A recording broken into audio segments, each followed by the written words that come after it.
Proses menua atau aging merupakan suatu proses alami pada semua makhluk hidup yang tidak dapat dihindari sebagai suatu fase kehidupan.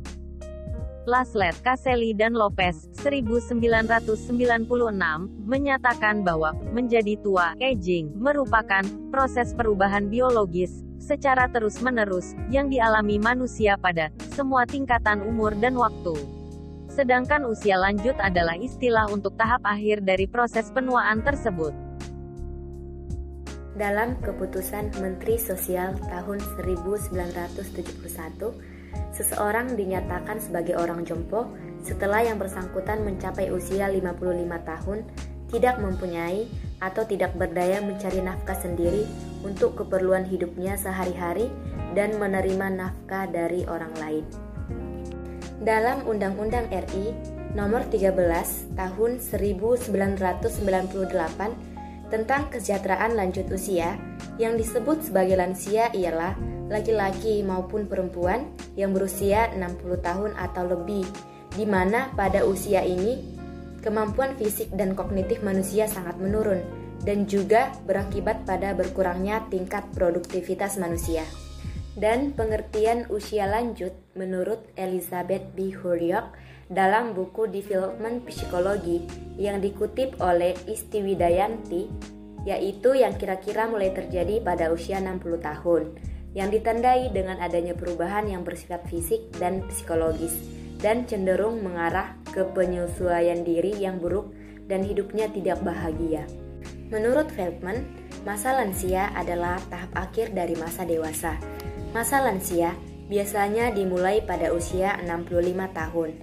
Pada masa ini, lansia mengalami banyak perubahan, yaitu perubahan secara fisik, kognitif, dan psikososial. Dalam waktu hampir 5 dekade, persentase lansia di Indonesia meningkat sekitar 2 kali lipat dari tahun 1971 sampai tahun 2020, yakni menjadi 9,92%, yaitu 26 jutaan, di mana lansia perempuan sekitar 1% lebih banyak dibandingkan lansia laki-laki. Dari seluruh lansia yang ada di Indonesia, lansia muda, yaitu 60-69 tahun jauh mendominasi dengan besaran yang mencapai 64,29%, selanjutnya diikuti oleh lansia madya, yaitu 70-79 tahun dan lansia tua, yaitu 80 tahun ke atas tahun dengan besaran masing-masing 27,23% dan 8,49%. Populasi penduduk dunia saat ini berada pada era aging population, di mana jumlah penduduk yang berusia lebih dari 60 tahun melebihi 7% dari total penduduk. Pada tahun 2050 diprediksikan, terdapat 33 negara yang jumlah lansianya mencapai lebih dari 10 juta orang, di mana 22 negara diantaranya merupakan negara-negara berkembang. Pertumbuhan penduduk lansia yang sangat pesat juga diperkirakan akan terjadi di Indonesia. Hal ini sebagai akibat dari terjadinya transisi demografi di mana saat ini, Indonesia sudah berada pada tahapan angka kematian dan angka kelahiran yang rendah. Berdasarkan kondisi lanjut usia yang telah dipaparkan sebelumnya, maka peningkatan lanjut usia di Indonesia menimbulkan masalah sosial dan ekonomi, baik bagi individu, keluarga, maupun lingkungan sosialnya. Banyak tantangan yang harus dihadapi. Salah satu tantangan yang paling utama ialah kestabilan finansial lanjut usia. Tidak banyak lansia yang memiliki jaminan pensiun atau telah mempersiapkan finansial secara matang untuk kehidupan di hari tua. Sehingga dalam satu struktur keluarga, lansia secara ekonomi harus bergantung pada anaknya atau pada yang lebih muda. Pandemi COVID-19 juga menjadi salah satu tantangan yang harus dihadapi oleh lansia. WHO menyatakan bahwa lansia merupakan kelompok usia yang paling rentan terpapar COVID-19. Kerentanan pada lansia terjadi karena lemahnya fungsi imun, serta adanya penyakit degeneratif seperti jantung, hipertensi, dan juga diabetes. Di Indonesia, berdasarkan data bulan Juni tahun 2020, persentase kematian pada kelompok lansia sebesar 43,60%, di mana angka ini merupakan yang tertinggi dibanding kelompok umur lainnya. Pada kondisi ini, penduduk lansia memerlukan perlindungan dan akses terhadap makanan bergizi, ketersediaan kebutuhan dasar, obat-obatan, serta perawatan sosial. Untuk itu, sangat penting bagi negara untuk memberikan respon komprehensif terhadap dampak pandemi ini. Selain itu, keluarga juga memiliki peran penting untuk melindungi serta menjaga lansia di situasi pandemi ini. Secara umum, permasalahan psikologis yang dominan terjadi pada lansia ialah kesepian. Kesepian dapat diartikan sebagai perasaan tersisihkan dan terpencil dari orang lain. Hal ini karena mereka merasa berbeda dengan orang lain, sehingga dibutuhkanlah dukungan sosial untuk melawan rasa kesepian tersebut, yang melalui dukungan sosial berupa kesempatan para lansia terhubung secara sosial dengan orang sekitar, memiliki sumber daya sosial yang memadai, dan kedekatan dengan orang lain, serta rasa kebersamaan dalam kelompok. Dalam masa tersebut, terlihat bahwa lansia bergantung kepada penduduk yang lain untuk mendapatkan dukungan atau bantuan, baik secara ekonomi maupun sosial. Tinggal bersama dengan keluarga adalah tempat terbaik guna menghabiskan masa tua, karena keluarga masih menjadi pemberi dukungan utama dalam kelangsungan hidup lansia. Lansia akan bahagia jika memiliki kesehatan yang baik, lingkungan sosial yang kuat, kondisi ekonomi yang memadai, serta hubungan interpersonal yang baik. Pendampingan pasangan atau keluarga inti akan sangat berarti dibandingkan dukungan dari orang lain yang tidak memiliki hubungan sama sekali. Sekitar 60,96% lansia yang masih memiliki pasangan atau berstatus kawin pada tahun 2020, sedangkan sisanya tidak memiliki pasangan, baik karena belum kawin, cerai hidup, maupun cerai mati. Lansia yang tinggal bersama pasangannya 20,51%, bersama keluarga 27,85%, dan 3 generasi 39,10%. Faktor budaya dan agama di Indonesia diyakini berpengaruh di mana anak memiliki kewajiban untuk berbakti kepada orang tua, termasuk merawat dan memberikan dukungan kepada orang tua atau lansia. Anak masih dianggap sebagai tempat bergantung, baik dari segi ekonomi maupun kesehatan. Keberadaan lansia yang tinggal sendiri memiliki persentase 9,80%. Selanjutnya, berdasarkan tipe daerah, persentase lansia di pedesaan yang tinggal sendiri lebih tinggi dibandingkan lansia di perkotaan, yaitu 10,81% berbanding 8,91%.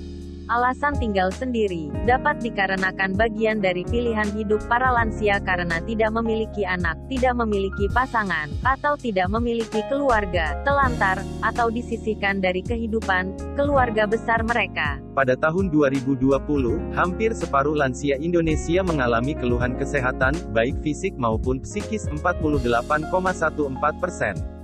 Sementara itu, persentase lansia yang mengalami sakit, besarannya hampir mencapai seperempat lansia yang ada di Indonesia, 24,35%. Pada umumnya, penyakit yang dialami para lansia merupakan penyakit tidak menular yang bersifat degeneratif atau disebabkan oleh faktor usia, misalnya penyakit jantung, diabetes mellitus, stroke, rematik, dan cedera. Penyakit-penyakit tersebut adalah penyakit kronis, berbiaya besar, dan apabila tidak tersembuhkan akan menimbulkan ketidakmampuan atau disabilitas sehingga para lansia tidak dapat melakukan aktivitas sehari-hari.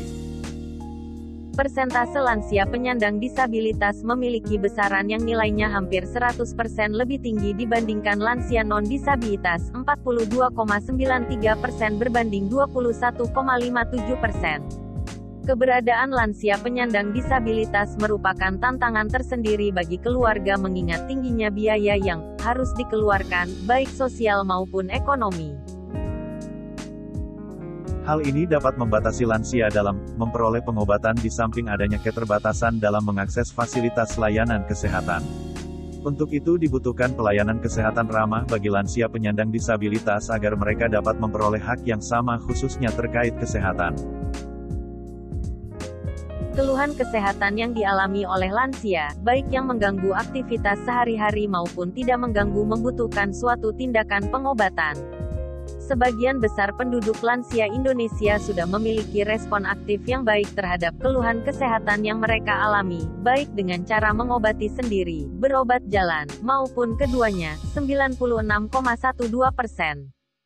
Meskipun demikian, masih ada sekitar 4 dari 100 orang lansia yang enggan untuk mengobati keluhan kesehatan yang mereka alami.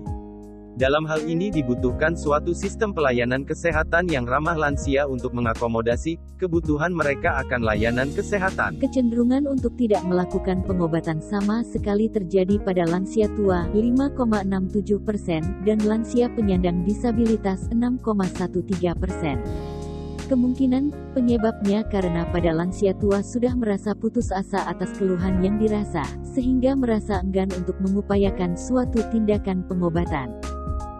Di sisi lain masih ada 2,36% lansia yang tidak berobat jalan karena tidak ada biaya, baik itu biaya untuk berobat maupun untuk transportasi ke tempat berobat. Lansia yang tidak berobat jalan karena alasan lainnya memiliki persentase yang tidak jauh berbeda. Alasan lainnya yang dimaksud antara lain tidak ada sarana transportasi, tidak ada yang mendampingi, dan waktu tunggu pelayanan lama. Kondisi ekonomi lansia dapat dilihat dari pengelompokan rumah tangga lansia berdasarkan pengeluaran per kapitanya, yang dikelompokkan dalam 3 kelompok.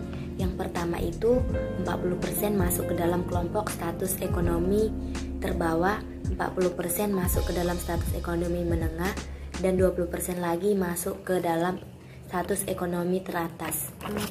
Lansia di Indonesia mayoritas berada di rumah tangga dengan kelompok pengeluaran 40% terbawah yaitu 43,36%. Sementara itu, lansia yang tinggal pada rumah tangga dengan kelompok pengeluaran 20% teratas hanya sebesar 19,40% atau hanya sekitar 2 dari 10 lansia. Hal ini menunjukkan bahwa kondisi lansia di Indonesia masih cukup mengkhawatirkan secara ekonomi.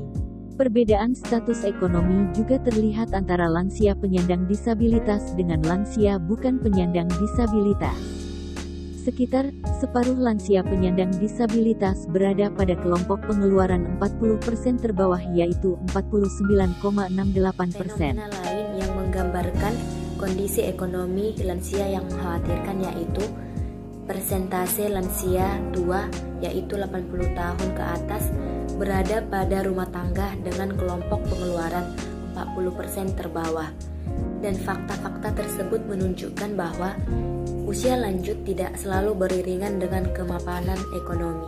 Berdasarkan kondisi ekonomi lansia yang mengkhawatirkan tersebut dan adanya penurunan fungsi fisik maupun psikososial dan spiritual pada lansia, lansia membutuhkan dukungan finansial untuk mencukupi kebutuhan hidupnya maupun kebutuhan keluarganya. Di sisi lain, kebutuhan sehari-hari semakin meningkat karena kebutuhan akan makanan gizi seimbang bagi lansia, pemeriksaan kesehatan rutin, dan juga perawatan bagi lansia yang menderita penyakit karena faktor usia. Sejalan dengan bertambahnya usia, kondisi fisik manusia akan menurun. Oleh karena itu, penduduk lanjut usia memiliki kerentanan sosial maupun ekonomi yang lebih tinggi dibandingkan dengan penduduk yang lebih muda sehingga perlu mendapatkan perlindungan dan perhatian khusus. Selain itu, lansia juga merupakan bagian dari masyarakat yang perlu diperhatikan khususnya dengan program-program perlindungan sosial. Kelompok lansia perlu mendapatkan perhatian yang serius dari semua pihak, terutama pemerintah melalui berbagai kebijakan dan program perlindungan sosial, bantuan sosial maupun pelayanan sosial, salah satunya kepada kelompok rentan dalam hal ini lansia miskin atau lansia terlantar.